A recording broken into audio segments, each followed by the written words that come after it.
Hello again. I'd like to talk today about the claims which proliferate across the internet like fruit flies that black people invented almost everything which makes the modern world what it is, but that they have been airbrushed from history and credit for their work stolen by white people. This is of course attributed to institutional racism and the desire of white people to make black people look inferior. I'm sure that viewers will have seen such things when they browse the internet. Things that this or that black person invented GPS, the internet, light bulbs, mobile telephones, and almost everything else. Indeed, it begins with apparently inventing mathematics and writing in Africa many thousands of years ago. Sometimes, relating to modern inventions, what is supposed to be evidence is shown. For example, patent specifications and so on, or obscure research papers or articles from academic journals.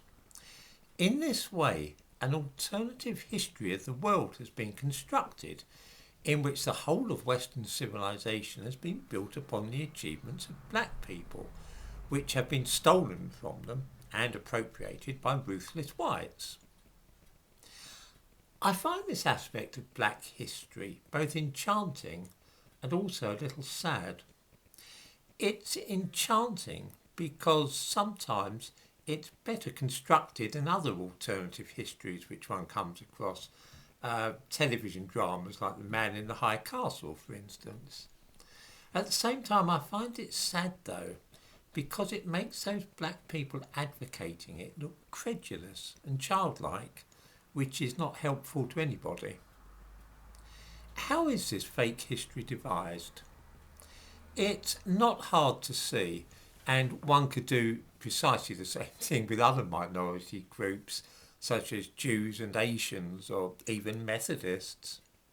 Here's how it works. Most modern technology was not invented by any one person. It is rather an accumulation of many different inventions and of research by hundreds or thousands of people. The internet, for example, began life in the 1960s as an American defense network of computers designed so that if one was destroyed by a nuclear strike, messages could be routed through another computer instead. The internet grew organically from this system in little steps. That system was known as the Advanced Research Projects Agency Network. Many people developed things which helped this idea to grow and blossom into the internet as we use it today. It was not invented by one person.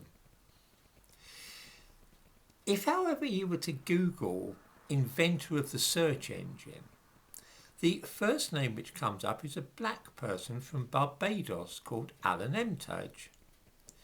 He was a student at McGill University in the late 1980s when he worked with others on a rudimentary indexing system to connect the university to the emerging internet. He certainly contributed to this modest project, but so did many others. He was part of a team. He has, however, been singled out of that team, which also incidentally contained a Jew, and is now celebrated as the man who invented search engines. Now look on the internet for African who invented the internet, and you'll come up with Philip Emeagwali, a Nigerian, who had nothing at all to do with inventing the internet.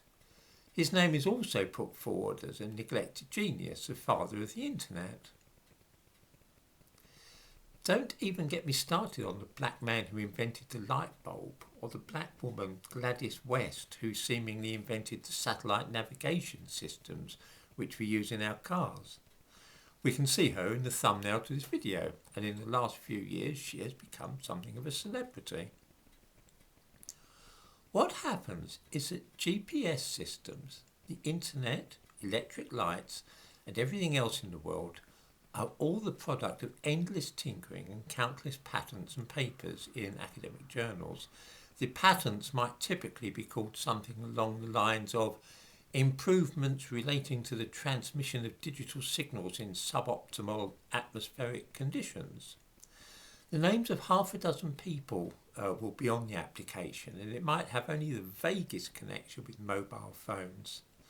Or, as in the case of Howard Latimer, the black man rumoured to have invented the electric light bulb, there is a patent in his name, and that of a white guy, for an improved way of making the carbon filaments used in the light bulbs that were invented by Edison and Swan. What you do is scour all those patents and research papers until you find a name which might be African or African American. You can often spot such names and then check up later if the person is black. There's sure to be at least one somewhere if you look hard enough. Once you've checked it out and it really is a black person, then you're in business. You can then wave that patent or research paper around as evidence and claim that a black person is the uncredited inventor of GPS satellite navigation, or search engines, or whatever else you wish to persuade people of. Here's the good thing about this scheme. No black person will argue with you, of course, because they won't see how the trick has been played, and they want to believe that black people invented the modern world anyway. Most white people probably won't understand fully mobile phone technology or search engines either, so they won't be able to contradict you. Those people who know about such things will usually be white, and they'll laugh privately among themselves. But seeing how things are these days, I'm not going to be laughing at a black person publicly. That would be professional suicide. As I say, you could pull the same stunt with Chinese people if you want. And I've seen this done by Chinese people. Chinese authors compile books showing that the Chinese invented the modern world. You can do it with Jews if you want. And I've seen this done as well. I've got books like these on my bookshelves. They make precisely similar claims about Jews using these very methods, and they prove that Jews created the modern world. As I said at the beginning, if you had the time and inclination, you could do exactly the same if you could track down the names of Methodists or Catholics on those papers and patents, and so prove that it was Catholics who invented the modern world. The odd thing is that so many people know that this is fake history, and yet nobody dares speak out about it for fear of being accused of racism.